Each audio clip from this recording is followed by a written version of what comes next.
Welcome back to Inside City Hall. New Yorkers and the state legislature may be reaping the benefits of a $2 billion windfall, courtesy of Governor Hochul. The state unexpectedly has more money in its coffers than originally expected, which potentially allows both lawmakers and the governor to sign off on more pandemic relief during an election year. State House reporter Zach Fink joins me now with the details. And Zach, if it happens every year, as it seems to, is it really unexpected?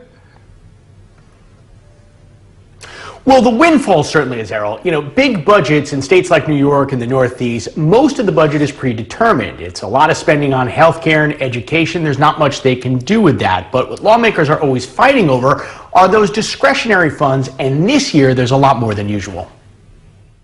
In her budget presentation last month, Hochul announced a $2 billion fund for the legislature to determine how it is spent. Whether that's help for struggling small landlords and their tenants, or the hardest hurt industries and workers, or for other purposes. There are many priorities, but insiders say lawmakers are focusing on two big ones created because of the pandemic: replenishing the Emergency Rental Assistance Fund, or ERAP, and reconstituting the Excluded Workers Fund.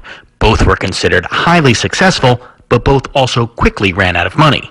And in my opinion, the highest priority is for tenants and homeowners not being evicted from their homes. Once that happens, family structures tend to break down, and so we want to make sure that people are staying in their apartments and staying in their homes. The ERAP program made nearly $3 billion available for tenants to pay back rent, those who may have fallen behind during the pandemic. The Excluded Workers Fund, worth roughly $2 billion, made money available to workers who missed out on federal pandemic aid. That includes undocumented workers, day laborers, and others who rely on the cash economy. We have a large contingency of our delegation in the Assembly that believes that we need to put more money into the Excluded Workers Fund, but more broadly, who believe in a permanent solution to really shore up the safety net for many folks that have been excluded. For some, it's not an either or. It can be split evenly, or money could be taken from other areas. Hochul, for example, wants to set aside $15 billion in reserves as part of a rainy day fund. I hate that we're always put in these positions where we're pitted against one good cause against the other.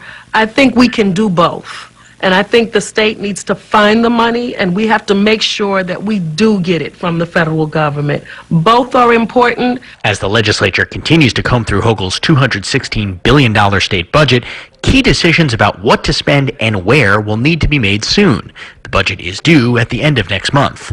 So to have to reopen that program, I think people are fighting for a little bit more than Excluded Workers Fund. However, again, as mentioned, the city has been built on immigrants, and there's a number of people who are not immigrants who were excluded from getting unemployment insurance benefits. So, I just think it's a 50-50 thing.